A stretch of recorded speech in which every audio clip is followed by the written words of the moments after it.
The Battle of Little Bighorn stands as one of the most iconic and haunting defeats in American history, a saga steeped in myth and mystery. Initially, it was painted as a noble tragedy, General George Custer and his valiant soldiers falling heroically against a savage foe. Yet as the years unfolded, this narrative twisted. Custer morphed from a gallant commander into a reckless, fame-chasing figure, accused of leading his men into a doomed crusade against indigenous peoples. The truth, however, is far murkier. What really happened on that fateful day in 1876? Was Custer the sole architect of the disaster? Did he truly make a defiant last stand? And who bears the ultimate responsibility for America's crushing loss? These questions have fueled debate for over a century, with misconceptions clouding the reality of this storied conflict. For generations, the Battle of Little Bighorn has been framed as a clear-cut tale of white American aggression clashing with Native American resistance. The popular image is vivid. Sitting Bull, the revered Lakota chief, rallying his people to defend their sacred lands against Custer's 7th Cavalry, who sought to crush their spirit and seize their territory in the name of American expansion. It's a compelling story, rooted in the injustices of broken treaties and relentless westward conquest. But this oversimplification misses the mark, glossing over the intricate web of alliances, rivalries, and motives that define the battle. Far from a monolithic clash of white soldiers versus native warriors, the reality was a chaotic tapestry of divided loyalties. Sitting Bull's call to arms drew an impressive 10,000 followers, a staggering number for the Plains tribes, but this was only a fraction of the region's native peoples. Many Lakota, Dakota, Cheyenne, and Arapaho refused to join him. Some, like the Arikara and Crow, actively opposed him, siding with the U.S. Army. 33 native scouts rode alongside Custer's cavalry, and several perished with him in the dust of Little Bighorn. These alliances were not born of harmony, but of survival. Sitting Bull's warriors were no strangers to intertribal conflict, often targeting rival groups who aligned with the Americans. Take Bloody Knife, an Arikara scout and one of Custer's trusted allies, whose burning hatred for Sitting Bull stemmed from a brutal raid that claimed his family. Or consider the Crow, who saw Sitting Bull not as a liberator, but as an intruder on their ancestral lands at Little Bighorn. To them, Custer wasn't the invader, Sitting Bull was. This wasn't a tidy tale of whites versus natives. It was a fractured battlefield where native fought native, sometimes shoulder to shoulder with American troops. The American West was a crucible of competing interests, where survival often trumped unity. To reduce the Battle of Little Bighorn to a simple narrative is to ignore the messy, human complexity that shaped its outcome. So the simple story of Americans versus natives isn't quite true. But what about Custer himself? Was he a fool, or was he a brave hero? As always in history, it's a bit of both. Firstly, the idea that Custer charged blindly into battle and got all his men killed is a myth. Most of Custer's 7th Cavalry survived the battle. In total, Custer brought 650 officers, soldiers, and scouts with him to the Little Bighorn. 268 of these men would die, a staggering number, but one that still left most men alive. What Custer actually did was get the portion of those troops under his command killed. Custer's men were organized into 12 companies of about 50 men each, with some other scouts and civilians along for the ride. 5 of those companies went with Custer and were almost entirely wiped out alongside him, aside from a few messengers and scouts who Custer sent away before his final charge. But the remaining 7 companies mostly survived. 1 company was escorting the supply train, while the remaining 6 were split between Custer's subordinate officers, Major Marcus Reno and Captain Frederick Benteen. These other companies suffered some casualties, but almost 400 of them would survive, including Benteen and Reno. Rather than a blind charge, Custer's attack was part of a well-thought-out strategy. Reno was to attack from the south and Custer from the north, while Benteen would flank to the west and cut off Sitting Bull's escape. When Custer left Benteen and Reno for the first time, he did so with a solid plan in place for the battle to come. The plan evolved as Custer gained new information. Upon realizing that the camp was larger than expected, Custer reassessed and sent word back to Captain Benteen, requesting more supplies and reinforcements. These orders were famously ignored by Benteen, leaving Custer to launch his attack with fewer men than he liked before the element of surprise passed him by. Perhaps Custer was still a fool for pressing the attack without these reinforcements, but clearly he didn't just rush in wildly without thinking. U.S. military doctrine held that the Native Americans weren't a threat unless they massively outnumbered the American soldiers. This had been proven on the battlefield many times, even by Custer himself. With over 200 men at his back and another 450 attacking from other angles, American military doctrine would have expected Custer to win. In hindsight, we know he lost, but from the perspective of a man with the information that Custer had, based on his own scouting and his experience fighting Native Americans, Custer's fatal attack wasn't as reckless or stupid as it's sometimes portrayed. So what did the attack look like? Since all of Custer's attacking men died, we have to rely on native accounts and archaeology to piece it together. We know that Custer tried to force a crossing of the Little Bighorn River into the camp, but was fought off by native warriors. Here the stories start to diverge massively. Some native accounts reported that an officer wearing a buckskin coat and a large hat was shot off his horse almost immediately, causing the Americans to panic and flee, taking the officer's body with them. This description matches Custer's known outfit and his tendency to lead his men from the front, but multiple officers would have worn similar outfits. The fact that Custer's body was found a mile away from the river at the top of Custer's Hill, with evidence that he'd fought in his last moments with two equally fatal wounds in his head and chest, makes it unlikely he was killed down in the river crossing. Custer quickly realized that the resistance was too strong. Another sign he wasn't as reckless as people portray him, and began to retreat back up the hills on the far side of the river. But the Native Americans pursued him. The Americans suffered heavy casualties in the river attack and suffered many more as they retreated to more defensible positions. Custer made his last stand at the top of the appropriately named Custer Hill, or sometimes Last Stand Hill, but there were actually two stands. About half of the survivors of the river attack made their final stand on an adjacent hill, now known as Calhoun Hill, named for Custer's brother-in-law, Lieutenant James Calhoun, who commanded it. Calhoun's men held out for a short time before the enemy completely encircled and cut them down. At most, about associations, 40 men were still alive when Custer made his actual final stand at the top of Custer Hill. Was Custer the last of these men to fall, as so many movies and paintings show? We don't really know. Sitting Bull would later tell a newspaper that his warriors told him Custer was the last one alive.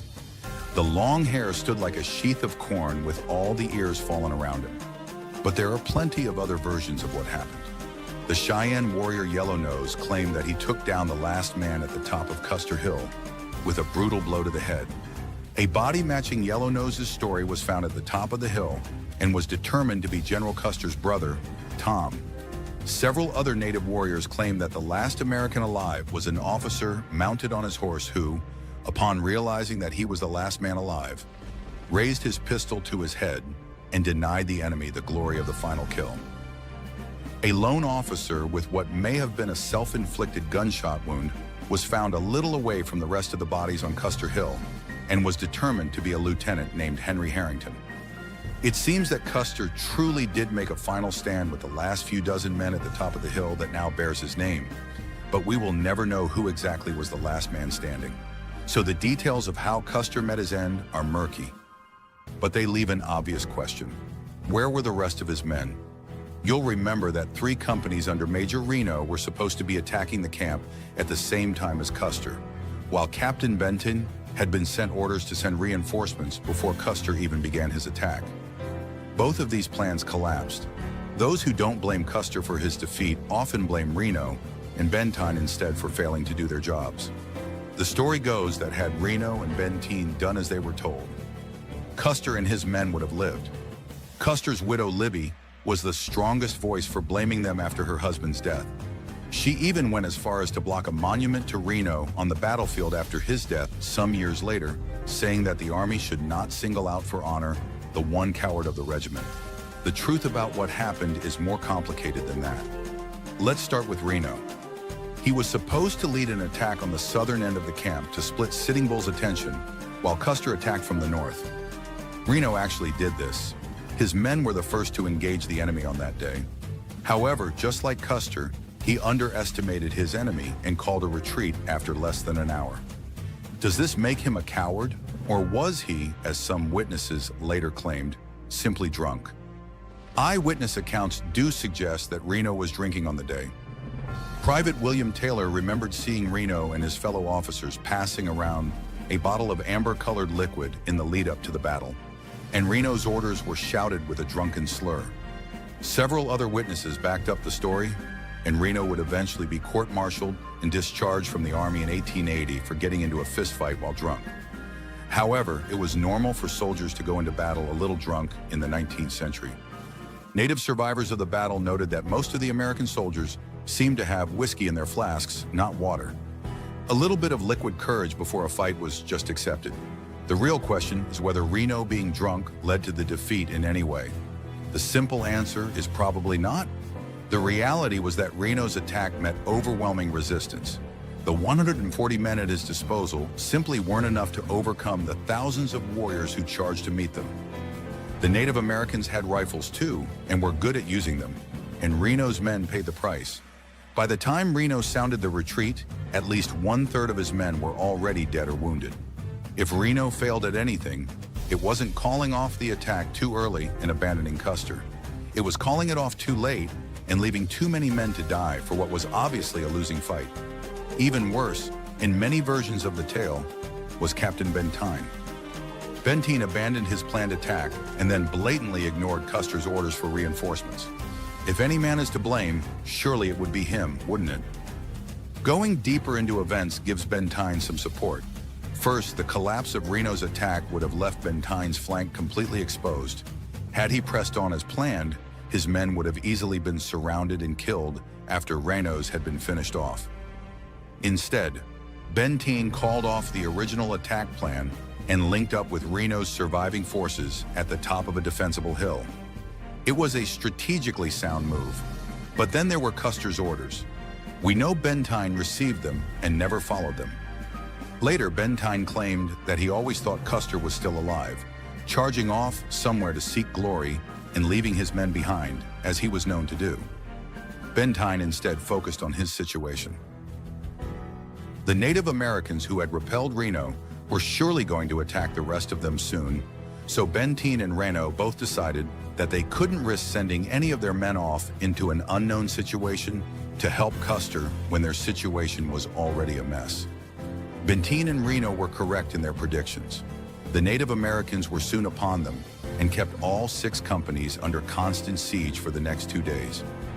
Benteen, Reno, and their men fought bravely through the night of the 25th, all day on the 26th, and only stopped on the 27th.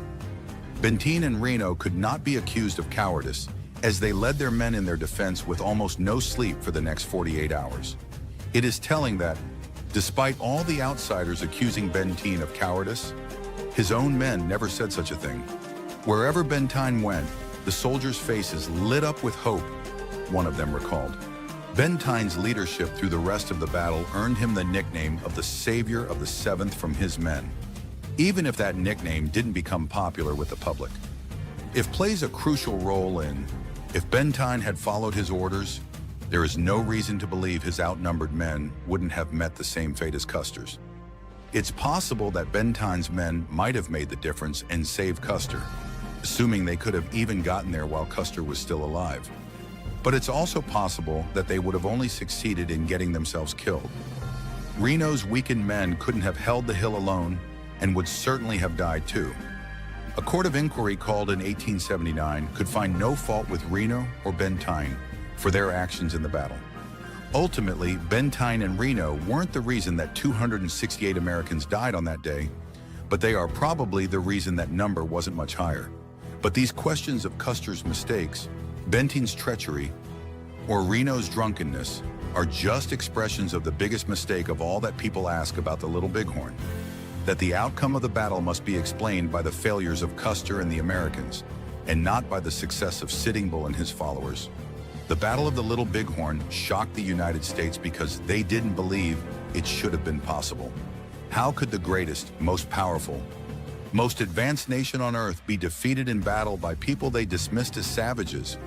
It had to be something the Americans did wrong because everyone knew the Indians couldn't win by themselves. In reality, Sitting Bull and his followers deserve due credit for the victory at Little Bighorn. We know that Sitting Bull's men were excellent in battle. Barely a week earlier, on June 18th, about 1,500 of Sitting Bull's men, under the Lakota warrior Crazy Horse, had won a victory over a similarly sized American force at the Battle of the Rosebud River. The American commander, General Crook, was stunned at how the enemy ran rings around his men. Remember, American military doctrine at the time believed that Native Americans were only a threat if they massively outnumbered the Americans. Sitting Bull's men had proven this was wrong just days before defeating Custer. News of this battle never reached Custer. The Lakota and Cheyenne were excellent warriors who knew how to use modern military equipment. This was not the 16th century, where natives had never seen guns and horses before. Guns and horses had been part of Plains Indian life for generations. Native American boys were taught to shoot and ride before white American boys would even finish school.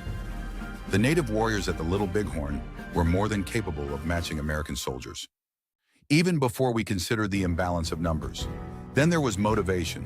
Sitting Bull's people were fighting for their way of life. The U.S. government had sworn to wipe them out and take their land, bringing centuries of free-roaming plains life to an end. Custer's men were fighting a campaign. Sitting Bulls were fighting for the end of their entire world. Time proved them right. The U.S. responded to the defeat with more troops that strangled Sitting Bull's movement and forced him to surrender in 1881. Little Bighorn was their greatest victory, but also their last. Although it didn't save them in the long run, the commitment and skill of thousands of trained warriors determined the outcome of the Battle of the Little Bighorn more than the hubris or mistakes of their opponents. However, the uncertainty over exactly what happened in Custer's final hours and the powerful emotions attached to the battle means that people will continue to spread myths and mistakes about this critical moment in history. The same questions that came up in the days after the battle are the same ones we ask today. Was Custer a hero or a fool? Did he get himself killed, or was he let down by his officers? Should we see this as Custer's defeat or Sitting Bull's victory? We can give the best answers we can.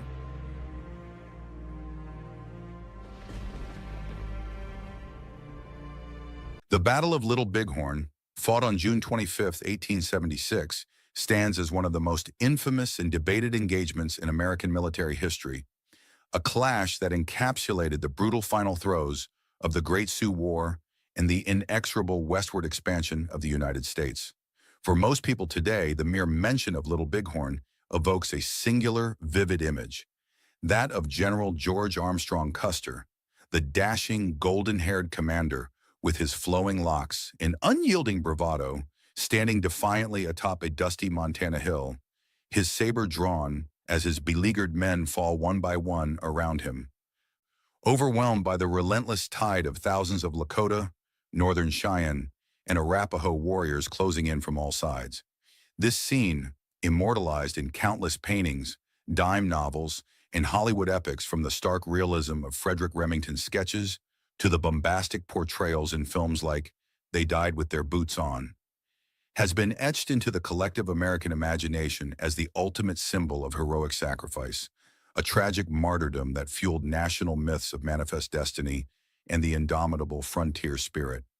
Yet this romanticized tableau, while powerful, tells only a fraction of the story, obscuring the multifaceted chaos of the battle and the diverse fates of the men involved.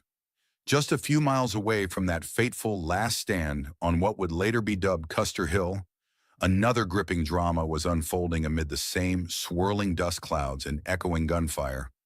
A desperate, grueling defense that history has largely forgotten, persistently misunderstood, or unfairly maligned through the lens of hindsight and scapegoating.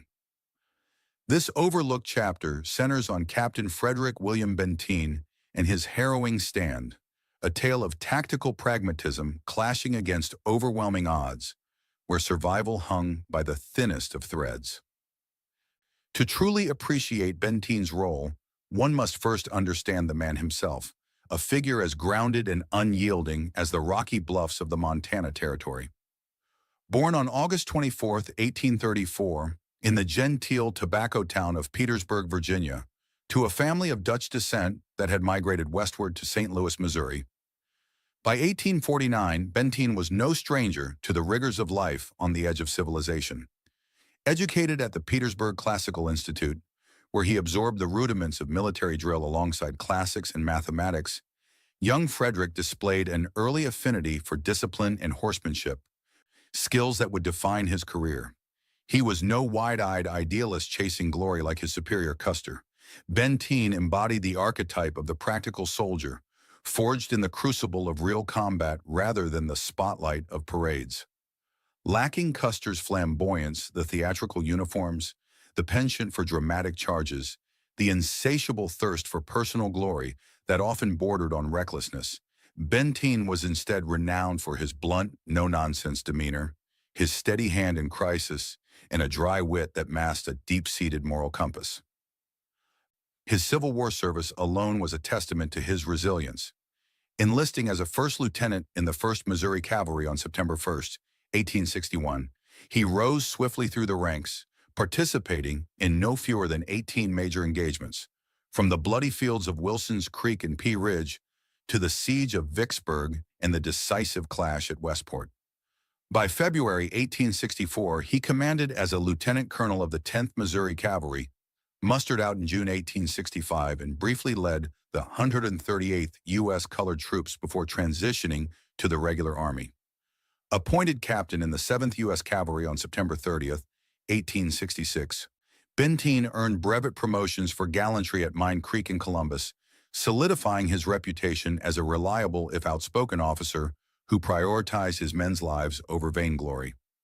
On that fateful summer day in 1876, at the age of 41, with his silver-streaked hair and weather-beaten face bearing the scars of 2 decades of service, Benteen commanded a battalion of roughly 125 men, drawn from companies D, H, and K, a modest detachment within the 7th Cavalry's 647-strong force under Custer.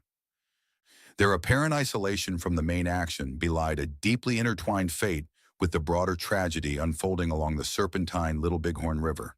And yet, for all his competence, Benteen's actions that day have been perpetually shrouded in controversy, tangled in a web of accusations ranging from betrayal and insubordination to outright cowardice, fueled by the public's need for villains in the wake of national humiliation. What truly transpired on that sun-baked ridge? Why has posterity judged this steadfast commander so harshly, often reducing him to a footnote or a scapegoat in Custer's shadow? To unravel this, we must journey back to the sweltering dawn of June 25th and trace the threads of command, chaos, and courage that defined Benteen's ordeal. Let's delve deeper, beyond the myths, into the raw, unvarnished reality of the fog of war. It all began, as so many disasters do, with a single, fateful order from Custer himself, a directive born of overconfidence and the pressure of a high-stakes campaign.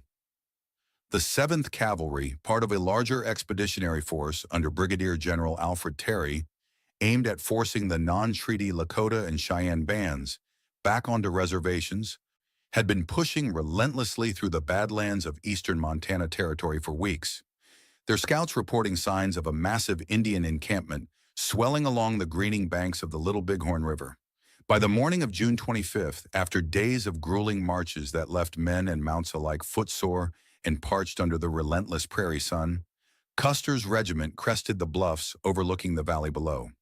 What they beheld was staggering: a sprawling village of over 1,700 teepees, teeming with an estimated 7,000 to 9,000 souls, including some 1,500 to 2,500 warriors under the charismatic leadership of Sitting Bull, Crazy Horse, and Gall, a far cry from the scattered bands Custer had anticipated. Undeterred by the scale, the ever-bold tactician, fresh from Civil War triumphs and eager to eclipse his rivals, devised a pincer plan to envelop and crush the village before it could react. Major Marcus Reno would lead a frontal assault from the south across a shallow ford, drawing the defenders' attention. Custer himself, with 5 companies, would swing north to strike the encampment's rear, and Captain Benteen, third in the chain of command, would take the remaining 3 companies on a reconnaissance sweep through the southern valleys. To the left, to intercept any fleeing warriors and secure the flanks, ensuring no escape routes for the enemy. Benteen's orders, relayed verbally amid the hurried preparations, were characteristically vague, yet laced with Custer's typical urgency. Go to the left, to the head of the valley, and pitch into anything you come across. If you find Indians, charge them. If not, rejoin the main trail. He was also instructed to dispatch a swift scout, Lieutenant Edward S. Godfrey, with a handful of mounted men to the forward bluffs about 5 miles ahead, reporting back any sightings of hostiles or valleys that might harbor them. With his battalion veterans and green recruits alike, their blue uniforms caked in dust, carbines slung across pommels, and sabers rattling at their sides, Benteen plunged into a landscape that seemed conjured from the depths of a fever dream, a labyrinth of arid hell that tested every ounce of endurance. The terrain was unforgiving in its brutality, sheer crumbling ridges of yellow ochre clay that rose like the spines of some ancient beast, plunging into jagged ravines, choked with thorny scrub and loose scree, where a single misstep could send horse and rider tumbling into oblivion. There was no merciful shade from the blistering June sun, which hammered down like a blacksmith's forge, turning the air into a shimmering haze and baking the ground into a powder fine enough to choke the lungs. The men, many of them Irish and German immigrants, press-ganged into service, were already exhausted from the preceding day's forced marches up to 80 miles in scorching heat with scant rations of hardtack and salted pork, their horses lathered in sweat, flanks heaving, hooves cracking on the flinty soil as they stumbled forward in a ragged trot. As Benteen's column pressed deeper into these southern valleys, threading through coulees where the wind whispered omens through the buffalo grass, the first omens of chaos began to emerge, casting long shadows over the expedition's fragile morale.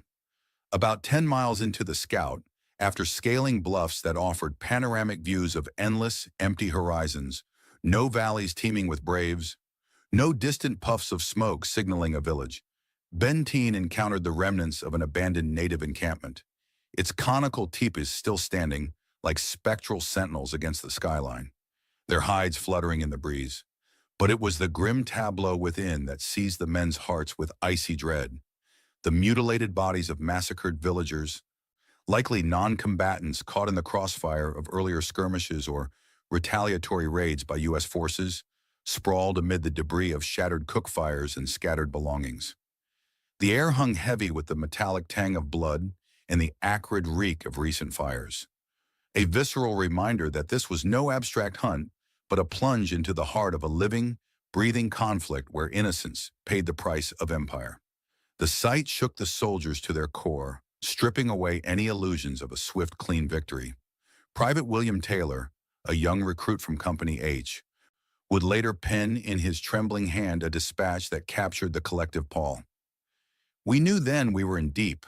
The air felt heavy with death, like the valley itself was mourning, and every shadow seemed to hide a Sioux arrow. Morale, already frayed by thirst and fatigue, plummeted into the abyss as the stark reality clawed its way into their minds. They were profoundly alone, adrift miles from Custer's main force in a vast expanse of hostile territory, with no clear path forward and the sun dipping inexorably toward a blood-red horizon. Whispers rippled through the ranks, rumors of vast war parties, of Custer's folly in dividing the command, testing the fragile bonds of discipline that Benteen, ever the steadying presence, worked tirelessly to reinforce with curt words of encouragement and iron resolve. After hours of this fruitless, soul-sapping scouting, having covered perhaps 15 miles in the punishing heat, with horses faltering and men slumping in their saddles, Benteen, drawing on his wealth of experience from the guerrilla-haunted trails of the Civil War, made a critical, pragmatic decision. Interpreting his orders as fulfilled in the absence of enemy contact, he wheeled his battalion back toward the main trail, paralleling the Little Bighorn, aiming to rejoin the column before nightfall.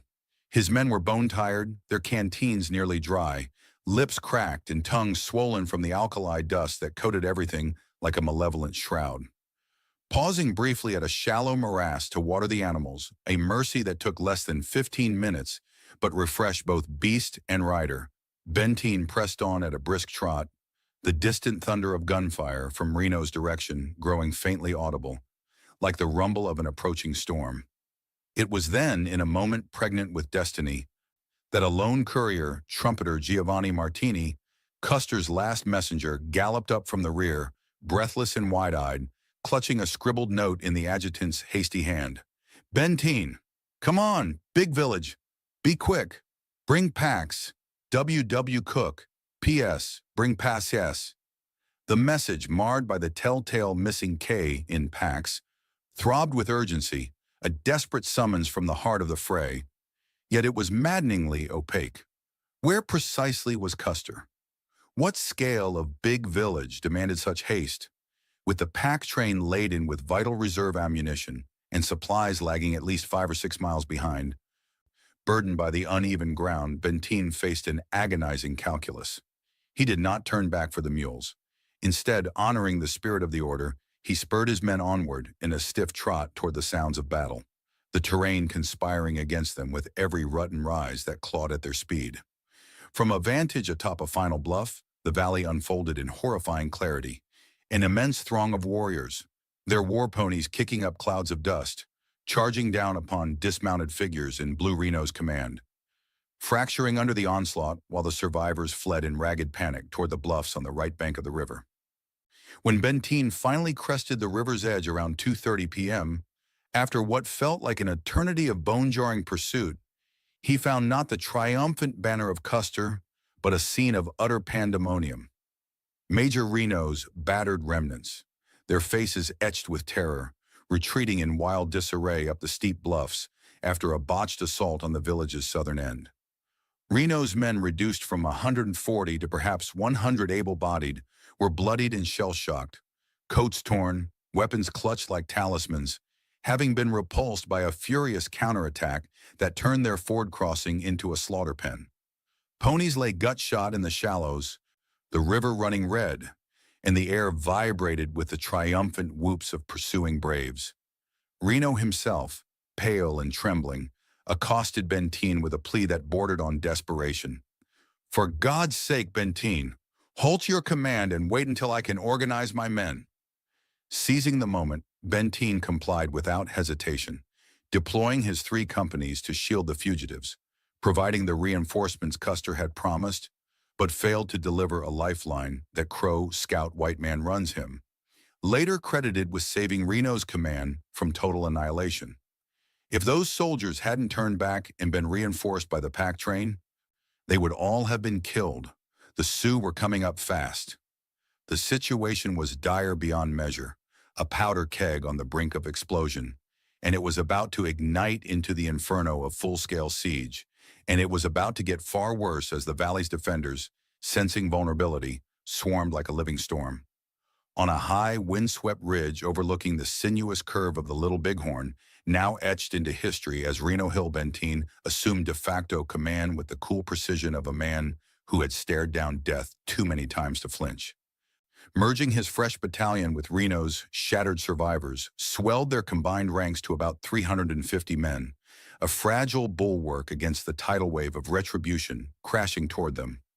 Over 1,500 Lakota and Cheyenne warriors, their faces painted in ochre and vermilion, feathers streaming from braided hair, rifles and lances glinting in the sun, orchestrated by the tactical genius of Crazy Horse's flanking maneuvers and Gall's ferocious charges. The odds were not merely staggering, they were apocalyptic, a David versus Goliath mismatch amplified by the defenders' intimate knowledge of the ground and their fury at the invaders' audacity. Benteen's tactical instincts, honed on the blood-soaked fields of Missouri and the ambush-strewn plains of Kansas, ignited like a spark in dry tinder.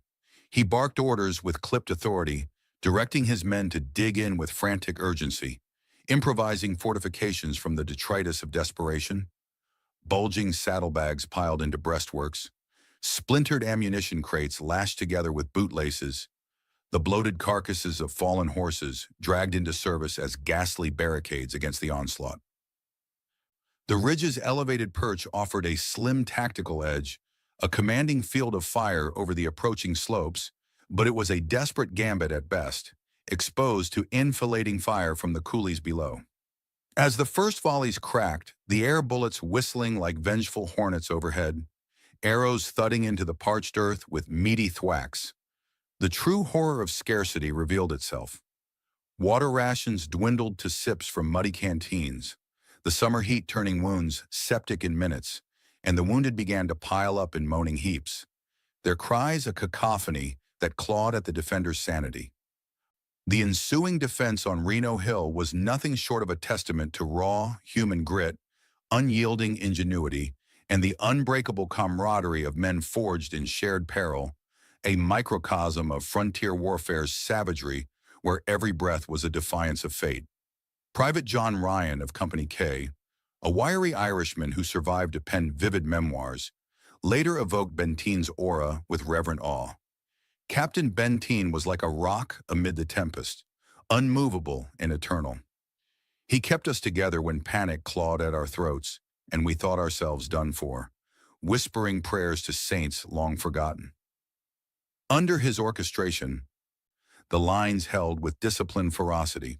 Sharpshooters like Sergeant James Paul picked off advancing braves from prone positions, their Springfield carbines barking in rhythmic volleys that forced the attackers to weave and dodge, while others, in acts of valor bordering on madness, volunteered for near-suicidal dashes to the river 400 yards below, bellies exposed to a hail of lead and feathered shafts, returning with precious canteens sloshing against their thighs amid weak cheers from the barricades. Benteen himself stalked the perimeter fearlessly, his gray eyes scanning the haze for weaknesses, reallocating ammunition from the belatedly arriving pack train around 4:30 p.m. A godsend of 100,000 reserve rounds that staved off collapse while exhorting his men with gravel-voiced resolve. "Hold your ground, lads, make every cartridge a grave for the bastards." Some soldiers, their rifles barreling too hot to touch, resorted to cooling them in the scant puddles or passing spares hand to hand in a relay of desperation, their fingers blackened with powder burns. Yet amid this frenzy of survival, the real agony gnawed deeper than bullets or thirst. The distant, sporadic crackle of gunfire echoing from the north, likely the death throes of Custer's isolated command. Miles away on the bluffs, taunting them with phantom hopes. Benteen, his face a mask of tormented calculation, confronted an impossible moral crossroads. Abandon the ridge to rally to Custer's unseen aid, risking the annihilation of Reno's remnants and dooming the packs to capture, or fortify here, preserving a nucleus of resistance against the encroaching dusk. With a heavy heart, informed by the scouts' dire reports of thousands more warriors massing, he chose the latter to hold the line at all costs, a decision rooted in duty's cold arithmetic, but one that would shadow him like a curse for the remainder of his days. The siege that followed was a protracted nightmare, stretching through the blood-orange twilight of the first day and the interminable hours of the second, June 26th, a relentless grind that blurred the line between endurance and madness. The native warriors, seasoned tacticians in their own right and wary of the entrenched position's killing fields, refrained from a suicidal frontal assault, opting instead for a symphony of attrition, sniper fire cracking from concealed ravines, probing rushes by small war parties to test the lines, and opportunistic volleys that shredded horses and pinned the defenders in place. Benteen, adapting on the fly, corralled the surviving mounts and mules in a shallow depression at the hill's center, a saucer-like basin ringed by dismounted troopers, throwing up earthworks with tin cups and bayonets while rotating shifts to allow fleeting moments of rest amid the din. Casualties mounted mercilessly. Corporal Thomas Lull, Private Henry Meader, and Trumpeter William Jones fell in the opening salvos, their bodies hastily covered with saddle blankets. 21 others, including the unflinching Sergeant Paul, the brothers Bishop, and the indomitable Henry Windolph, lay bandaged and feverish, their groans mingling with the lowing of wounded stock. Benteen himself escaped lightly, a glancing graze on his right thumb, the heel of his boot shredded by a Sioux bullet possibly fired by the famed White Cowbull, but his 2 U.S. mounts were struck, collapsing in sprays of blood that stained the chalky soil. By sheer bone-deep determination, amplified by Benteen's unshakable presence, described by Dr. Henry R. Porter as the true linchpin of command. With Reno reduced to a spectral figure, his men repulsed wave after wave, their guidons snapping defiantly in the wind as a beacon for the absent Custer. Yet the toll was grievous.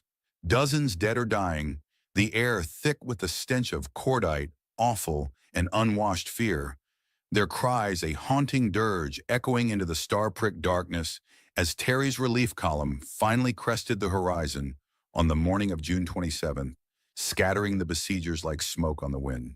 When the dust of battle finally settled, and the survivors' gaunt phantoms in tattered blue were extricated by General Alfred Terry's and Brigadier General John Gibbon's converging columns on June 27th, the nation reeled in collective shock and grief, the telegraph wires humming with outrage from New York to San Francisco. Custer and over 260 of his men lay mutilated on the field, their command eviscerated in a matter of hours, a catastrophe that shattered the myth of U.S. military invincibility and ignited a firestorm of recriminations. The public, voracious for heroes and villains in equal measure, demanded swift answers and equally swift scapegoats to salve the wound of humiliation. Fingers of blame thrust unerringly toward the survivors, and none more so than Benteen. Why, the chorus thundered, had he not spurred hell for leather to Custer's aid upon receiving that frantic note? Was his delay a symptom of jealousy toward Custer's fame, a festering grudge from the 1868 Washita massacre, where Benteen accused the general of abandoning Major Joel Elliott's beleaguered detachment? Or worse, a coward's hesitation, a traitor's sabotage in the heat of glory's pursuit? Newspapers like the New York Herald pilloried him as the man who could have saved Custer but chose to cower, while dime novelists spun lurid tales of insubordination, painting Benteen as a sullen antagonist in the epic of American hubris. The nadir came at the 1879 Court of Inquiry in Chicago, a theatrical inquest convened to dissect the disaster under the glare of public scrutiny, where Major Reno, despite his own evident collapse under pressure, was largely absolved of culpability, his testimony laced with self-exculpatory vagueness. Benteen, summoned as a witness, endured a reputational crucifixion, his cross-examination a barrage of insinuations that his reconnaissance had been a dawdle, his pivot to Reno a dereliction born of malice. Critics, echoing the anti-Benteen faction within the 7th Cavalry, argued that his failure to break through immediately upon Martini's arrival, despite the exhausted horses, the obscured terrain of tall grass and rolling bluffs, and the pack train's tardy arrival, doomed Custer to isolation, sealing the general's fate in a cascade of what-ifs. Yet as the fog of post-war analysis clears, the evidence paints a profoundly different portrait, one of reasoned valor amid impossibility. Benteen's orders from Custer were perilously vague, the terrain a treacherous maze that confounded couriers and concealed movements alike. His official report of July 4, 1876, penned in the raw aftermath, lays bare his logic with unflinching clarity. "I did all that was humanly possible with the men and means at hand," he wrote, detailing how returning for the packs would have exposed them to capture while a fight raged, and how joining Reno's superior in rank and evident distress was the only viable path to consolidate a defensible position against 900 veteran warriors. Letters unearthed from his correspondence, including a visceral missive to his wife on July 4th, reveal a man tormented not by guilt, but by grief and contempt for Custer's hubris. "I'm only too proud to say that I despised him," Benteen scrawled, referencing the washed-up betrayal, yet his margin notes mourn the fallen, like Custer's brother Boston and nephew Reed, underscoring a soldier's conflicted loyalty. Modern scholars, armed with the scalpels of archaeology and historiography, have rallied to this vindication with mounting conviction. Figures like John S. Gray in his seminal Custer's Last Campaign, and battlefield archaeologists poring over Reno Hill's scarred earth, uncovering hundreds of spent .45-70 cartridges embedded in the soil, arrowheads lodged in barricade remnants, and the skeletal remains of horses attesting to a 2-day maelstrom, affirm the ferocity of Benteen's defense as a masterclass in improvised resilience. Survivors' testimonies, untainted by the inquiry's politics, exalt his leadership without reservation. Private George W. Glenn etched in his diary, "Without Benteen, we'd all be dead on that hill, our bones picked clean by the crows," while Lieutenant Edward S. Godfrey lauded his fearless stalking of the lines under the hottest fire, crediting Benteen with orchestrating the counterattack that blunted Gall's final probe. Even medical officer Dr. Porter, who tended the carnage firsthand, declared unequivocally, "Although Reno was the ranking officer, Colonel Benteen was really in command, and to his coolness and bravery, those of us who were saved owe our lives." Let's dismantle the myths brick by brick. Benteen was no traitor slinking in envy, no coward shrinking from duty. He was a commander crushed beneath the anvil of unimaginable pressure, juggling fealty to his immediate charges against the spectral imperative of aiding Custer, whose divided tactics and underestimation of the foe's resolve sowed the seeds of calamity. History, in its eagerness to anoint Custer as the tragic paragon of martial virtue, recast Benteen as the convenient foil, a villain in a narrative too tidy for the battle's labyrinthine truths. But nuance demands we see him whole. A flawed mortal? Yes, his blunt tongue and documented rivalry with Custer bred no love lost, but one whose choices, scrutinized in the crucible of context, emerge as the epitome of soldierly prudence. Benteen's stand at Little Bighorn, far from a mere footnote, etched an indelible mark upon the annals of military evolution, its echoes reverberating through doctrines and academies for generations. His tenacious defense of Reno Hill, transforming a vulnerable bluff into an impregnable redoubt through ad hoc engineering and rotational fire, illuminated the perils of parceling forces across hostile, communication-poor terrain. A lesson that U.S. commanders from the Philippine insurrection to the sands of Iraq would heed in adapting to asymmetric warfare. The battle in its totality morphed into a perennial case study at West Point and Sandhurst, dissecting not just tactical missteps, but the psychological frailties of command. How overreach invites nemesis, how vague directives breed disaster, and how the sine qua non of clear, redundant signaling can mean the gulf between triumph and tomb. Benteen's after-action maneuvers, including the guidon, display feint to signal Custer, and the corralled livestock tactic to shield reserves, influenced field manuals on improvised fortifications, underscoring the valor of the holding action in multi-pronged operations. In the contemporary era, a renaissance of rigorous scholarship is at last according Benteen the laurels his deeds warrant, peeling away the varnish of Victorian-era hagiography to reveal the multifaceted commander beneath.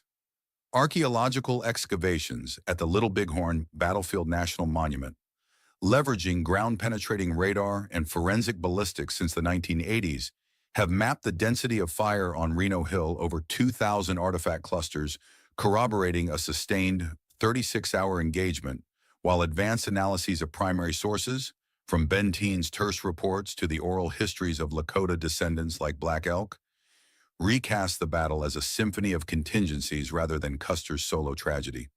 Fresh biographies, such as Brian Roberts' Saving the Last Stand, portray Benteen not as a saint or sinner, but as a skilled pragmatist who maximized a bad hand.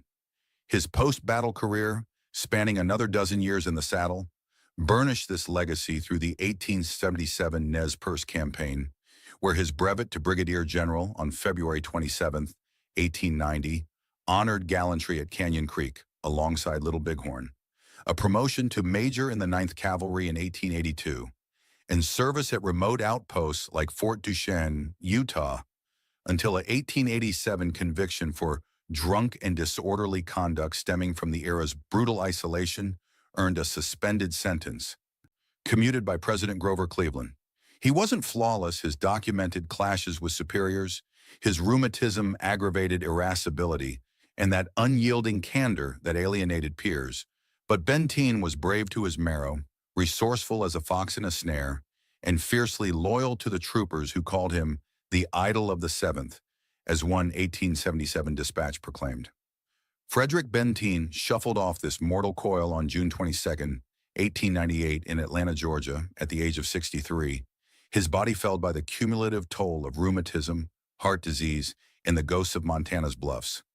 Initially interred in Westview Cemetery, his remains were later honored with reburial at Arlington National Cemetery, a quiet restitution for a life of shadowed service. His legacy, long eclipsed by Custer's gilded myth, the poems, the monuments, the endless reenactments, now beckons for reevaluation in our own fractious age. It is time, emphatically, to reconsider. Benteen's stand on that ridge was no footnote in someone else's epic, but a standalone saga of defiance, a raw affirmation of human resilience when the world conspires to crush the spirit. History, we must remind ourselves, is no simplistic yarn of unalloyed heroes and cardboard villains. It is a rich, textured tapestry woven from the warp of complex choices, the weft of fleeting courage, and the inevitable fraying of sacrifice under scrutiny's gaze. So the next time the clarion call of Little Bighorn tolls in conversation or classroom, be it the clash of cultures, the hubris of command, or the inexorable march of empire venture beyond the legend of the golden-haired martyr, pause instead to honor Benteen, the forgotten sentinel, the blunt-hearted captain who held the precipice when oblivion yawned wide, his battalion a bulwark against the storm. In the swirling fog of war, where illusions multiply and truths dissolve like mirages, the unadorned reality is often the most elusive quarry. Let us pursue it now with clear eyes and steadfast hearts, lest the echoes of Reno Hill fade into silence once more. Custer is dead, but the story doesn't end where his body fell. No, what came next was more horrifying, more human, and more buried than anyone wanted to admit. This is not just about defeat. This is about what happens when vengeance has no limits. Some details were so shocking they had to be hidden from the American public. Bodies defiled, men mutilated beyond recognition, and Custer himself brutalized so badly that the Army had to lie to his widow. This is the untold truth about what happened after Custer's last stand. For the victorious Lakota and Cheyenne, it was natural that they would start off by looting their fallen enemies. The American soldiers had all sorts of valuable things that now rightfully belonged to the victors, and would have done the exact same thing to them if the battle had gone the other way. Weapons, jewelry, clothes, badges, even horses left on the field were now theirs for the taking. Lakota warrior Brave Bear was there. Quote, "There was lots of fussing and quarreling over the horses and guns that were captured. Indians were saying to each other, 'I got some tobacco. I got coffee. I got a good gun.' For the warriors, the loot was their just reward. This looting process wasn't kind to the dead. Almost all of them were stripped of their clothes and left to rot naked in the sun. Feet were cut off to make it easier to steal their boots. The Lakota and the Cheyenne traditionally took scalps from defeated enemies, and it was no different here. For hours after the battle, the hills were a terrifying sight of warriors carving off the scalps of dead men as war trophies. It wasn't just the men either. Native accounts vividly remember how the women of the camp came up and desecrated the bodies as well. 2 Cheyenne women claimed to have driven awls into Custer's ears. Years later, it was revealed that someone had forced an arrow up an unspeakable place in Custer's pants, a detail that the Army kept quiet to avoid upsetting his widow. According to the Lakota warrior Ironhawk, some of Custer's men played dead to avoid the men, only to be caught by these women. He remembered seeing 2 old women strip one body and begin to dismember him, only for the soldier to jump up and try to fight them off. The soldier was quickly killed, but Ironhawk thought the sight of a naked man trying to fight off 2 old women was amusing. One person who wasn't amused, allegedly, was Sitting Bull. According to him, his visions had foretold a great victory, but had warned him that if his warriors disturbed the dead, they would be cursed. Whether Sitting Bull truly opposed the mutilation is unclear. Since interviews with him only happened years after his defeat, he may have just been distancing himself from actions that the public considered outrageous. But of course, the battle wasn't over with Custer's death. Most of the 7th Cavalry was still alive under Major Marcus Reno and Captain Frederick Benteen, who had fortified themselves at top Reno Hill. Sitting Bull's warriors attacked them through the night of the 25th and all day on the 26th. They only broke off in the morning of the 27th, when their scouts caught sight of approaching American reinforcements. Benteen and Reno had been too busy fighting for their lives to find out what happened to Custer. It was actually the reinforcements under General Alfred Terry and Colonel John Gibbon who first realized the scale of the disaster at Little Bighorn. Gibbon's scouts first came across the bloodied clothes of American officers in abandoned camps not far from the battlefield. They'd been looted from the dead, but left behind when Sitting Bull withdrew. News of the grisly discovery had barely reached Gibbon and Terry when a second scout arrived with even worse news. "I have counted 197 dead bodies lying in the hills," the scout reported. "White men?" was the first question asked. "Yes, white men," the scout replied. Terry and Gibbon knew then that something had gone terribly wrong. Gibbon and Terry feared that the entire 7th Cavalry might have been wiped out, but their scouts soon found Benteen and Reno's survivors on the hills nearby. Terry and Gibbon rushed to meet them. They found Benteen and Reno battered but alive with most of their men.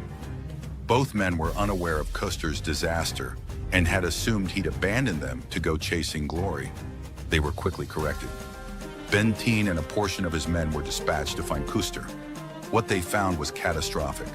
The naked corpses of their comrades had already started to rot after 2 days under the hot Montana sun. They first found the bodies of L Company under the command of Custer's brother-in-law, Lieutenant James Calhoun. They were still lying in the defensive formation they'd taken in their final moments at Top Calhoun Hill. Most of the other bodies showed no such formation. It was unclear whether they'd all been killed in a panic or if the Native Americans had moved the bodies afterwards. Another set of bodies were concentrated on what became known as Last Stand Hill. It was Private Jacob Adams who first found the 7th's commanding officer. He immediately called Captain Benteen, who rushed over to confirm his identity. "By God," Benteen replied, "that's him." George Custer's body was found near the top of Last Stand Hill, 20 feet away from his brother Tom. Like the rest of the men, he'd been stripped of all his clothes except his socks. General Custer had not been scalped, though Tom had. The body was found sitting upright against the bodies of 2 other soldiers, as if resting. His expression was rather that of a man who had fallen asleep. Lieutenant James Bradley later wrote, "The other 200 bodies from Custer's command lay scattered between the hills and the river, down by Sitting Bull's abandoned camp." In a letter to a newspaper, Lieutenant Bradley informed the public that the bodies of the fallen had not been badly treated. There was little mutilation, he assured in his letter, and the injuries he saw appeared to be from finishing off a wounded man, nothing more. Unfortunately, he was lying. I have read that Lieutenant Bradley wrote that the bodies were not badly mutilated. Private Charles Wendolph, one of the soldiers also escorting Benteen to the battlefield, later said. That was kind of him to spare the feelings of the relatives, but they were badly mutilated, some of them too bad to tell about it. Most of the bodies were damaged in some horrible way. For example, Isaiah Dorman, a black scout, was very much mutilated, and the enemy had left a kettle full of his own blood next to him as some sort of insult. Most of the bodies had been scalped. Many had been riddled with arrows or been smashed by axes or hammers after death. The entire battlefield was an exhibition of cruelty. Custer hadn't escaped the treatment either. Officially, the soldiers only recorded his obvious wounds, 1 bullet wound in the chest below the heart and another in his left temple. Either one could have been fatal. There was also a knife wound in his thigh. The soldiers agreed not to publicize the fact that an arrow had been forced in a degrading place in his pants. A detail like that would only upset his widow and was kept secret for years. His brother Tom had been even more badly damaged. He'd been scalped, his skull smashed in and disemboweled. Had it not been for the tattoo found on his arm, he would have been impossible to identify. Since it had been 2 days since the battle, the bodies were already decomposing by the time they were found. 2 days in the summer, Montana's sun made things so much worse. Colonel Gibbon admitted that the bodies had already become offensive by the time he arrived. The sight and smell of the dead forever haunted those who saw it. Most people believe that everyone on Custer's Hill was dead by the time Benteen arrived, except that isn't quite true. Private Jacob Adams, who claimed to be the first to find Custer, also made another startling discovery on the same hill. As Adams and his fellow soldiers wandered through the devastation, they heard a distressed noise from among the dead. A lone survivor called out to them, a 14-year-old bay horse named Comanche. He belonged to one of Custer's officers whose body was nearby. Comanche had taken 7 different wounds from bullets and arrows and hadn't had water in days, but he'd stayed by his master's side anyway. Adams and the soldiers rushed to help. No man serves in the cavalry without respecting its horses, after all. Despite his injuries, Comanche was able to stand and rejoin the rest of the 7th Cavalry. Other surviving horses were recovered from the surrounding area too, but Comanche's injuries and his lone presence on Last Stand Hill earned him special attention. Comanche recovered from his injuries and enjoyed a long retirement as the 7th Cavalry's mascot before dying in 1891. He is one of only 4 horses to be given a funeral with full military honors. June 27th was spent counting and identifying the dead. Many bodies could not be identified, and those that weren't always done with confidence. There were also 19 bodies from the battle that were never found. In the decades after the battle, human remains continued to be found in the hills around the battlefield, suggesting that some men actually did escape the initial chaos at Last Stand Hill, but were hunted down later. On the morning of June 28th, the soldiers began burying the dead. Benteen counted 208 bodies to be buried that day. Lieutenant Bradley recorded 206. Whatever the true number, it was a rush job. They were worried that Sitting Bull or other hostile Native Americans might show up, so they couldn't take the time to dig 200 proper graves. Most of them were buried together in hasty mass graves or buried in shallow graves where they died. Some were marked with their names. Custer and his brother Tom were buried together. A grave was dug at the foot of the hill, barely 2 feet deep, just enough to cover the bodies. The brothers were wrapped in canvas and laid side by side. A small sled and a ring of stones were laid down to try to keep the scavengers away. There are conflicting accounts of who exactly dug the grave and buried Custer, with multiple men wanting to claim the honor. By 6:30 p.m., the deed was done. General Terry was eager to be away and begin the long march back to the main Bighorn River and set out that evening. There were still 50 wounded men who needed proper care, and news of the defeat had to be sent back to the authorities. It was a long trek back to the mouth of the Little Bighorn, where it joined the Bighorn River, where the steamer Far West awaited the wounded. Medics did what they could en route. At least one man had a leg amputated, but several unfortunately died from their injuries. The aftermath took a heavy toll on the survivors. Major Reno turned to drink. He bought 11 gallons of whiskey in the 22 days after returning from Little Bighorn. Captain Benteen also turned to alcohol to cope. This led to a drunken fight between Benteen and Captain Thomas Weir, who blamed Benteen for abandoning Custer during the battle. Benteen wouldn't stand for the accusation and challenged Weir to a duel to defend his honor, which Weir declined. Weir couldn't live with the guilt of Little Bighorn for long and would be found dead in his hotel room in New York in December 1876. The steamer Far West raced up the Missouri River with news of the defeat and 38 of the wounded. It shattered speed records as it covered the 710-mile journey back to the 7th Cavalry's Fort Abraham Lincoln in less than 3 days. The sound of the ship's arrival woke Libby Custer before dawn on July 6th. Shortly after, at 7 a.m., a group of the fort's ranking officers knocked on her door. Libby rushed to the door, where the officers insisted on speaking with her inside. By now, her sister-in-law, Maggie, was awake too, also eager for news about her brothers and her husband, Lieutenant James Calhoun, who'd served with them. The officers led the women to the parlor where they delivered the devastating news. Libby and George had been teenage sweethearts and married for 12 years. Their surviving love letters demonstrate how much they adored each other. His death was utterly devastating for her. One of the officers, Lieutenant Gurley, remembered it as one of the hardest things he'd ever done. Imagine the grief of those stricken women, their sobs, their flood of tears that knew no consolation. To her credit, Libby Custer didn't let her grief get in the way of her duty. She insisted on accompanying the officers to deliver the news to the other 26 women in the fort who were now widows. The rest of Libby Custer's life was defined by what she lost at Little Bighorn. She would defend her husband's legacy and pin the blame for the disaster on Reno and Benteen until her death in 1933. News broke publicly the next day. Washington got the news by telegraph that morning.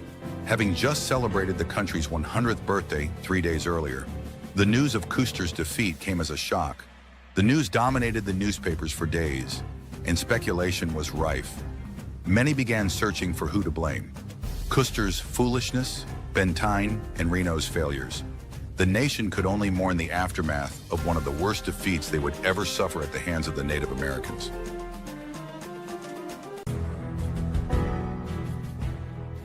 At 24, Charles Windolph rode into the maelstrom of Little Bighorn, a young soldier thrust into one of America's most fateful battles. At 99, he passed away as the last surviving American veteran, carrying the weight of that day until his final breath. For 75 years, he held his silence, guarding memories too heavy to share. It wasn't until 1947 that his memoir, I Fought with Custer, unveiled the raw truth of that searing June day, etched in the mind of the last man to see Custer alive. His tale is as haunting as it is riveting. In 1873, Windolph enlisted in Custer's 7th Cavalry, landing in H Company under the steady command of Captain Frederick Benteen. Custer, the larger-than-life leader, was a figure of awe but not warmth. He was inspiring, sure, but always at a distance, Windolph recalled, a chasm separating officers from enlisted men in those days. Benteen, by contrast, was a beacon of camaraderie. The finest soldier and truest gentleman I ever knew, Windolph declared, his loyalty unwavering. I'm no Custer hater, but Benteen had my heart from the start. On the morning of June 25, 1876, as scouts reported Sitting Bull's sprawling camp, Windolph approached Benteen's tent, hoping to swap his horse. Instead, he stumbled into a tense clash of wills. "Shouldn't we keep the regiment together, General?" Benteen urged Custer, his voice taut with concern. "If that camp's as big as they say, we'll need every soul we've got." Custer's reply was curt. "You have your orders." Unwittingly, Windolph overheard a decision that would send 200 of his comrades to their graves. As the officers parted, the men braced for battle beneath a merciless June sun. "I never got to ask Benteen about that horse," Windolph later reflected with a wry smile. The 7th Cavalry, 600 strong, mustered with a spark of confidence, expecting to face no more than 1,500 native warriors, poorly armed, poorly led, or so they thought. "We were wrong, terribly wrong," Windolph admitted. Custer's column rode out first, and Windolph watched him vanish into the hills, unaware it was the final glimpse of a legend. Hours crawled by, the men trudging through rugged terrain, nerves fraying as they found no trace of the enemy.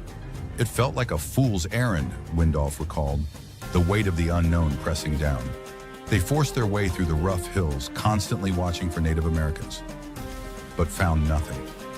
It was mid-afternoon before they found the burned remains of one of Sitting Bull's scout camps, destroyed by Custer's own Indian scouts. Not long after, a lone rider appeared on the hills heading right for them. Windolph recognized him as a sergeant from Tom Custer's company, who was carrying orders for Benteen.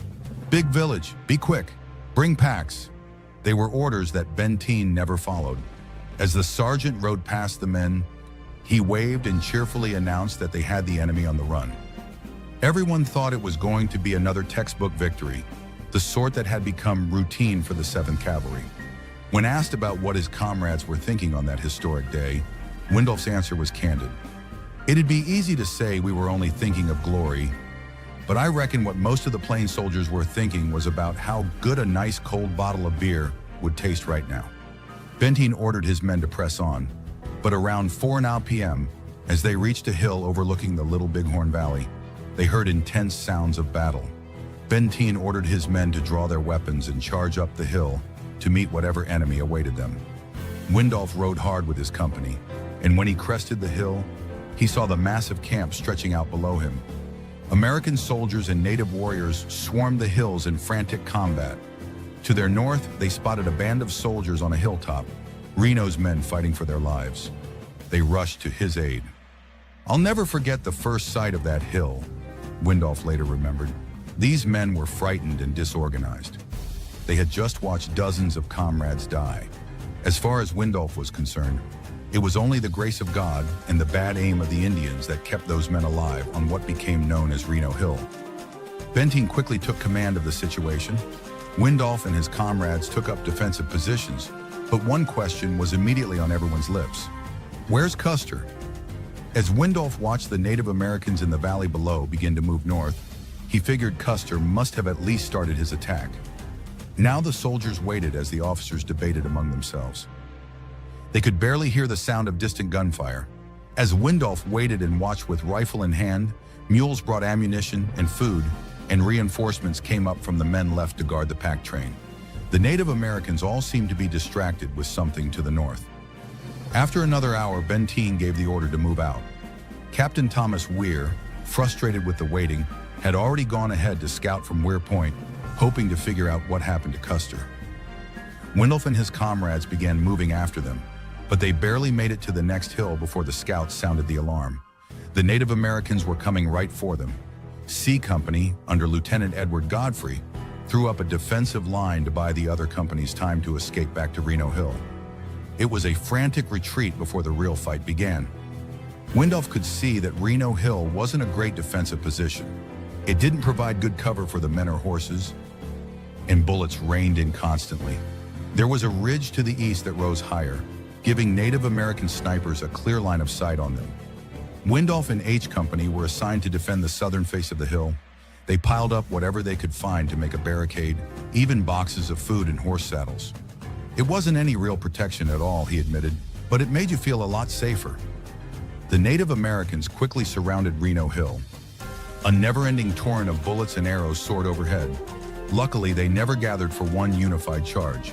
Instead, they launched uncoordinated attacks on all sides at once. It never gave the Americans a moment's peace, but it also meant the Americans were not overwhelmed. The battle raged for hours as the sun went down. A dozen Americans fell dead, and 3 dozen more were wounded. Windolf did not count how many men he killed. He barely remembered them all, but as night descended, the fighting faded. There was no moon that night, leaving them in deep darkness. The only clear light was the fires in Sitting Bull's camp below. The sound of their beating drums and dances echoed through the hills, but not loud enough to drown out the cries of dying men. Windolf had never felt more isolated. We felt terribly alone on that dangerous hilltop. We were 1,000,000 miles from nowhere, and death was all around us. Their thoughts dwelled on Custer. They could not all be killed, Windolf told himself. Not lucky Custer and those fine, gallant troops who rode with him. As morning approached, they buried themselves digging ditches using their knives and forks, anything to give some protection. They hadn't slept, not with the Native American sharpshooters continuing to take pot shots at them through the night. Windolf spent hours digging a foxhole with his friend, Private Julian Jones. It was tough work, but they were almost done when Jones stood up to remove his overcoat. A second later, Jones screamed. He'd been shot through the heart. Dozens more bullets crashed into the ground around them. Windolf felt a surge of anger and adrenaline.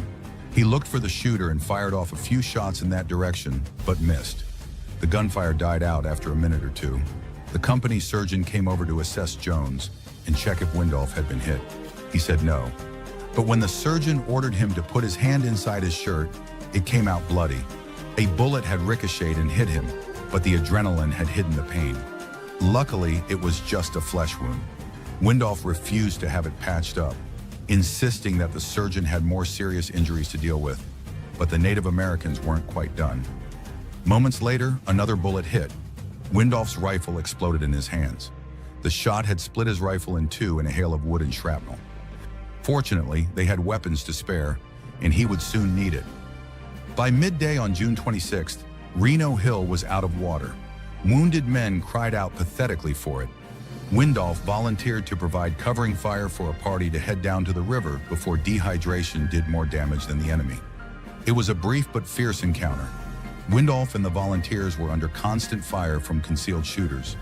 Below, he could only watch helplessly as men in the water party were picked off.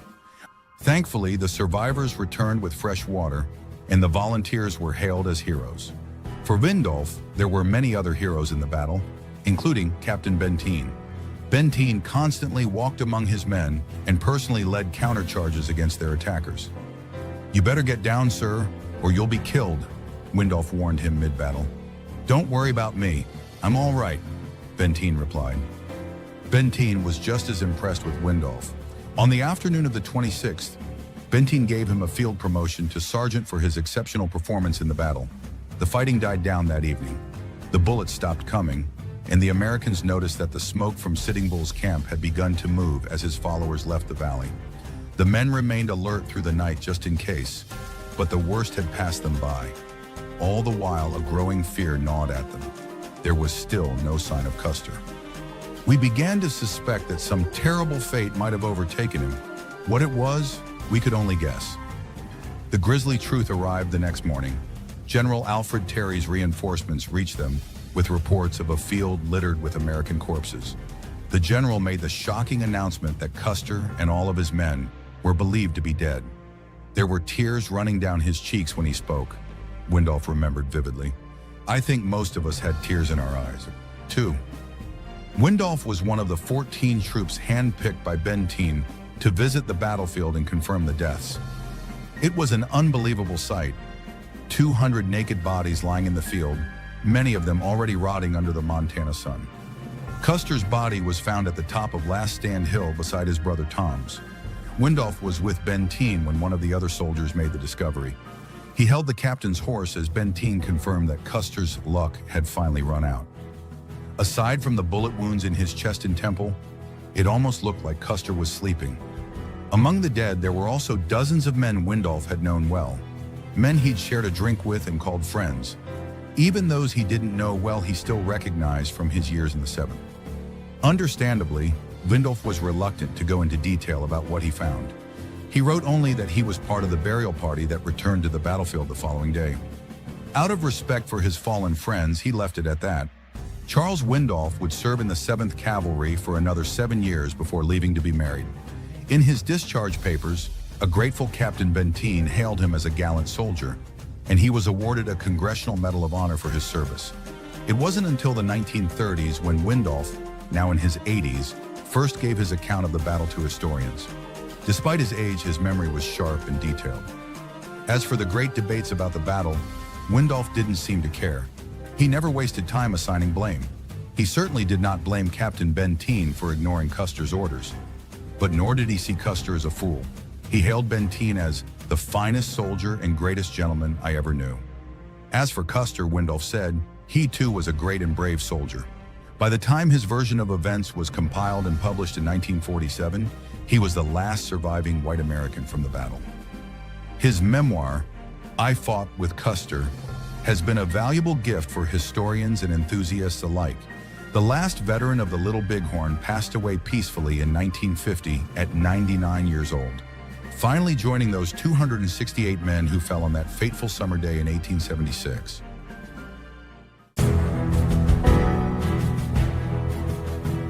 In the blistering summer of 1876, a 13-year-old Sioux youth named Black Elk, also known as Hakasapa, stood at the crucible of the Battle of Little Bighorn, his heart pounding like the relentless beat of war drums.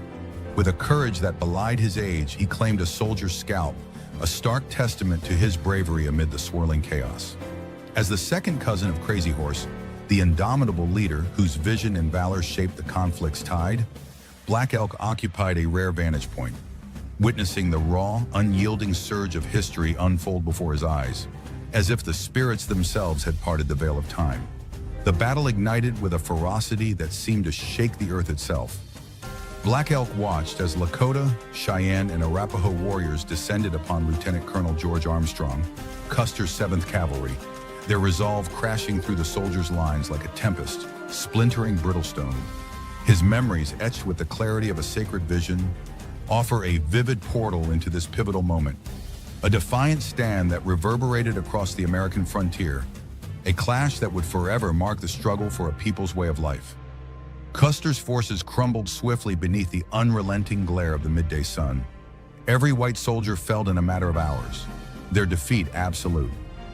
Earlier that day, Crazy Horse, a chief of unyielding spirit and strategic brilliance, had already shattered General Crook's troops at the Battle of Rosebud, his warriors moving with the precision of a hawk's strike. Whispers among the people held that had Crazy Horse summoned more fighters from the villages and set a cunning ambush at dawn, he could have erased the soldiers entirely. catching them weary and vulnerable in the shadows of their prior loss, their campfires still smoldering in the pre-dawn dark. Months earlier, in the bitter frost of March, during the moon of the snowblind, Crazy Horse had repelled a cavalry assault on their Powder River village, the air so cold it seemed to bite at the bones. From that frozen battleground, he led his people westward to Rosebud, where he once again drove back attacking soldiers, his leadership a beacon in the storm. Finally, he guided them to the Valley of the Greasy Grass, a sacred expanse of rolling hills and flowing waters, where the Sioux and their allies longed only for the peace to live as their ancestors had, free from the encroaching shadow of the white man's greed.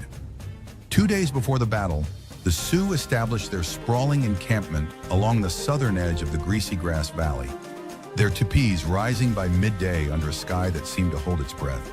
The village was a living tapestry, its teepees stretching beyond count, each one a symbol of resilience and kinship.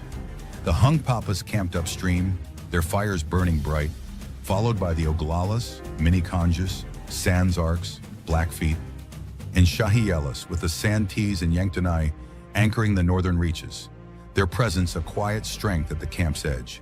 The Greasy Grass River surged eastward, its waters swollen with snowmelt from the towering Bighorn Mountains, its banks fringed with cottonwoods and willows that swayed in the warm breeze. From a nearby hill, the mountains stood as silent sentinels to the south and west, their peaks catching the light of the setting sun.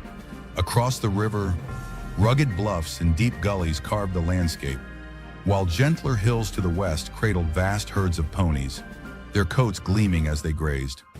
Rattling Hawk, a warrior scarred by a hip wound from Rosebud, found healing under the skilled hands of Harry Chin, a medicine man whose wisdom seemed to draw from the very spirits of the earth. The day before the battle, as Black Elk prepared to join his friends for a swim in the cool waters of the river, Harry Chin called him to Rattling Hawk's teepee, a summons that carried the weight of sacred duty. 5 other boys joined him, each chosen to embody the spirit of bears in a healing ritual that pulsed with ancient power. Drawing from a dream of bears, Harry Chin painted Black Elk's face and body a vivid yellow, streaked black stripes beside his nose, tied his hair into bear-like ears, and adorned his head with eagle feathers, each one a prayer for strength and protection. In that moment, Black Elk's vision surged back to life, lifting him as if the earth had relinquished its hold, his spirit soaring into a realm beyond the physical. A profound knowing seized him, a premonition of calamity that wrapped his heart in shadow. Dread settled deep within his bones, a silent warning of the storm to come. The other boys, their bodies painted a blazing red and crowned with real bear ears, stood ready, their young faces set with determination, each one a link in the sacred chain of the ritual. Harry Chin, draped in an authentic bear pelt that seemed to ripple with life, began his chant, his voice rising like smoke. At the doorway, the sacred herbs are rejoicing. 2 women entered the teepee, their presence solemn as they positioned themselves on either side of Rattling Hawk. One bearing a vessel of water, its surface glinting like a mirror, the other clutching a bundle of sacred herbs, their scent filling the air with a promise of renewal. Black Elk peered into the cup, searching for the vast sky he had seen in his vision, but its truth remained elusive, shimmering just beyond his grasp. As the herbs and water were offered to Rattling Hawk, Harry Chin's chants wove a tapestry of spirit and sound, each note a thread binding the physical and the sacred. A red cane imbued with the power of the ceremony was placed in the warrior's hand, and he rose, leaning on the sacred staff as if drawing strength from the earth itself. Guided by the women, he stepped from the teepee, his movements tentative but resolute.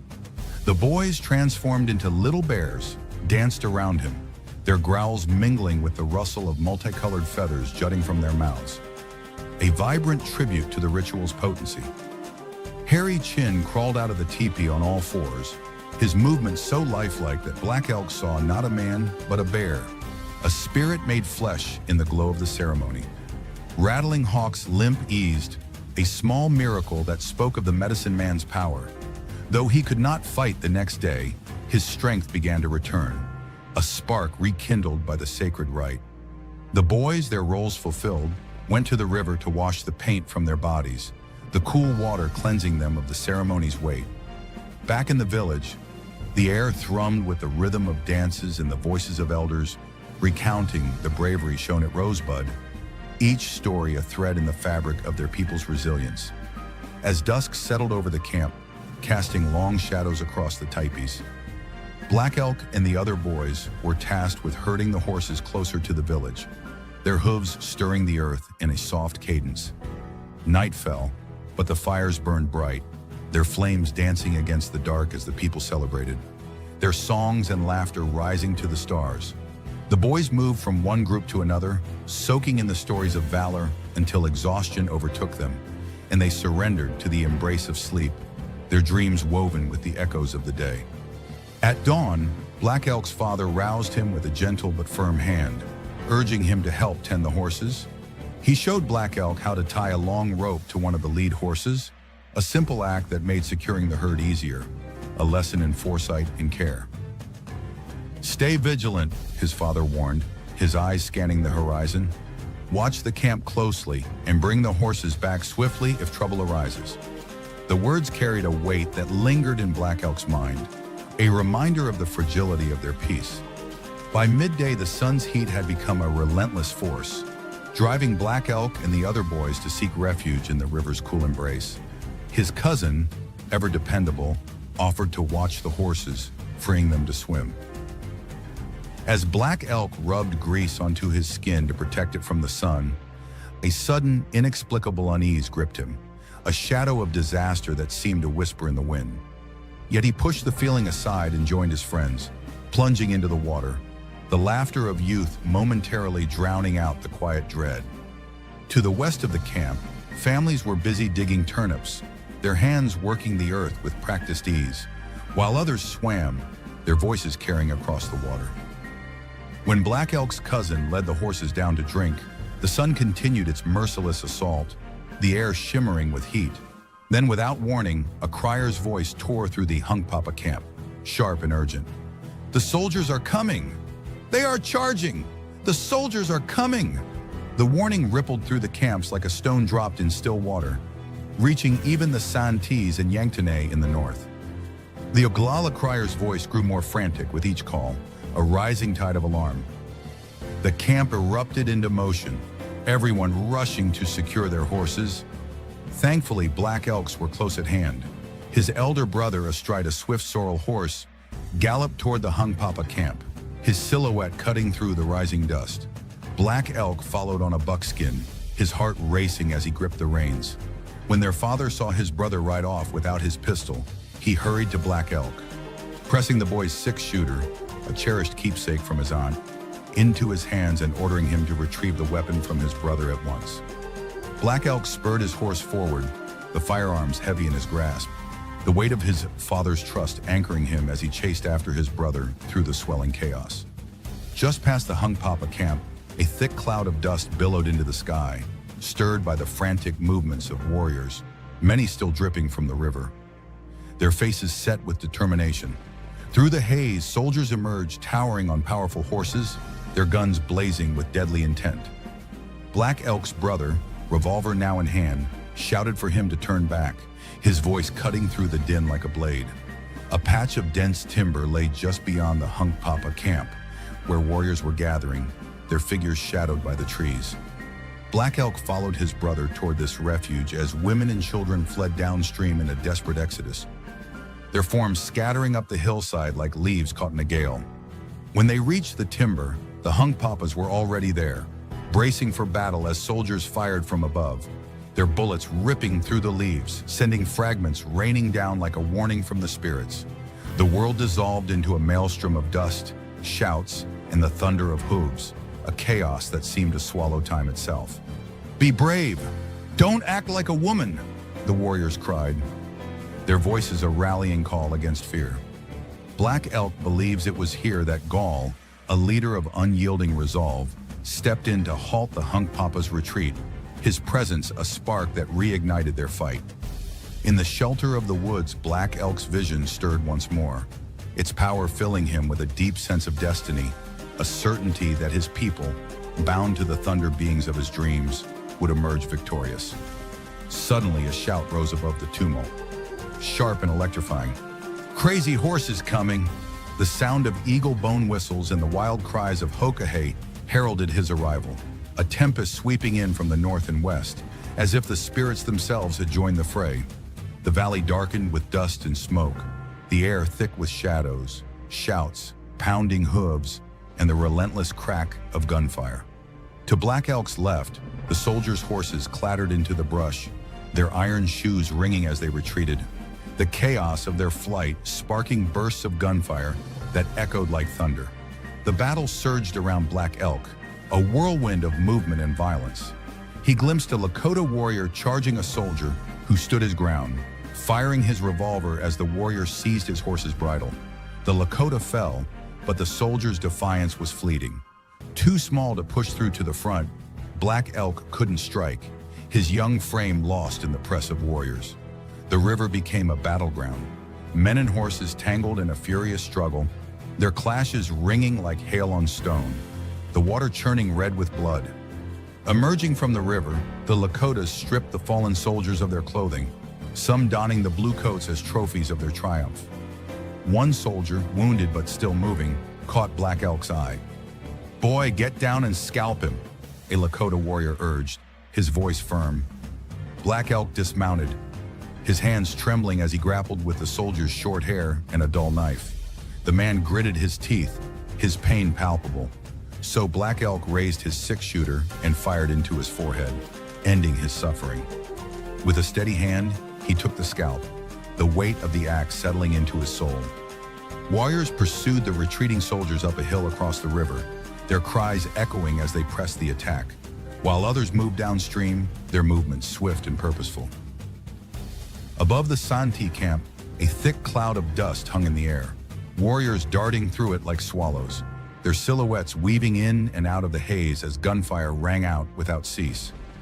Black Elk mounted his horse and rode toward a hill where a group of women and children had gathered, determined to show his mother the scalp he had taken, a symbol of his courage. On his way, he passed a striking young woman among a group of warriors heading into the fray. Her voice rose in a powerful song, a call to valor. "Brothers, now your friends have come.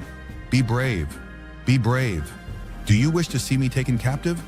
Her words ignited the air, spurring the warriors forward with renewed fire. As Black Elk rode through the Oglala camp, he saw Rattling Hawk sitting alone in his lodge, a gun cradled in his hands, his voice weaving a mournful song. "What can you do, brothers, that I cannot do?" The warrior's solitude struck Black Elk, a quiet contrast to the chaos beyond. When he reached the women on the hill, their voices filled the air with songs and tremolo calls, a powerful chorus urging the warriors fighting across the river to press on. Black Elk's mother, her eyes bright with pride, gave a special tremolo just for him when she saw the scalp he presented, her voice a thread of love woven into the tapestry of battle. He lingered there, standing beside her, watching the dust swirl on the hill across the river. The battle's heart still beating fiercely in the distance. Riderless horses burst from the dust cloud, their empty saddles a testament to the soldiers' defeat. The women's songs fueled a growing certainty that victory was near, their voices rising like a tide. Boys Black Elk's age and younger, gathered with their mothers and sisters, urged him to join them in the fight, their eyes alight with the same fire that burned in his own heart.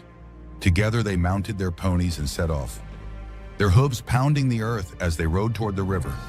As they neared the water, they saw gray horses with empty saddles stampeding into the greasy grass, their frantic gallop a sign of the soldiers' collapse. Crossing the river, they reached the mouth of a ravine that led up into the bluffs, where the fighting still raged. By the time they arrived, most of the soldiers had fallen, their bodies strewn across the earth, though a few still clung to life, their breaths ragged in the dust-choked air. More boys joined them, their arrows flying as they rode around the remaining soldiers, each shot a small act of defiance. Black Elk spotted a soldier writhing with arrows embedded in his body and tried to take his coat, but a man pushed him aside, claiming it for himself. Then his eyes caught a shiny object hanging from the soldier's belt, a round, bright yellow treasure that ticked faintly. He pulled it free and hung it around his neck as a necklace, its rhythmic pulse a mystery he would unravel later, a keepsake of the battle's intensity. The group climbed to the top of the hill, where the carnage was stark. Gray horses lay dead, some stacked atop soldiers, others beneath them, a grim tableau of defeat. Few Lakota fallen remained, their bodies already carried away by grieving kin. But the toll was heavy, with many killed or wounded. The dust was so thick it veiled faces, making it impossible to tell friend from foe. No one knew which soldier was Pahasapa, the one some sought, and Black Elk did not see him. He noticed a soldier raising his arms, groaning in pain, and fired an arrow into his forehead, stilling his limbs in a final, merciful act. Among the chaos, Black Elk saw Lakotas tending to Black Wasatchu, his cousin, who had been shot through the right shoulder, the bullet lodged in his left hip. He had been clinging to his horse when the shot struck, his strength ebbing with each moment. Medicine men worked to save him, their hands steady despite the urgency. Black Wasatchu's father and Black Elk's, consumed by rage at the wounding, sought out a soldier, killing and mutilating his body in a raw outpouring of grief. The soldier's flesh looked tempting, but they did not partake. A younger boy, even smaller than Black Elk, approached him, eyes wide with awe, and asked him to scalp a soldier for him. Black Elk obliged, and the boy ran off, clutching the scalp to show his mother, his small frame bursting with pride. Most of the warriors had by then forced the remaining soldiers back to a hill where their pack mules were tethered, their defenses crumbling under the relentless assault. The stench of blood and death grew overpowering, a heavy weight that dulled Black Elk's senses. He turned away, satisfied with his part in the fight, feeling no remorse. The soldiers had come to destroy his people, to take their land and their way of life, and this was their answer, a victory foretold by the thunder beings of his vision. With a few others, he rode back to the village, the weight of the day settling into his young frame. That night, the village buzzed with a sleepless energy, the air alive with the hum of voices and the flicker of fires. No one rested, their spirits too stirred by the day's triumph. At dawn, a new group of warriors returned to the hill where the soldiers had made their stand, while those who had kept watch overnight came back to camp. Black Elk and his mother joined them, her mare moving steadily, a small colt trotting at her side, its steps a quiet counterpoint to the tension in the air. From below, they could see the soldiers' fortifications on the hill, their horses and pack mules visible, many lying dead, their forms stark against the earth.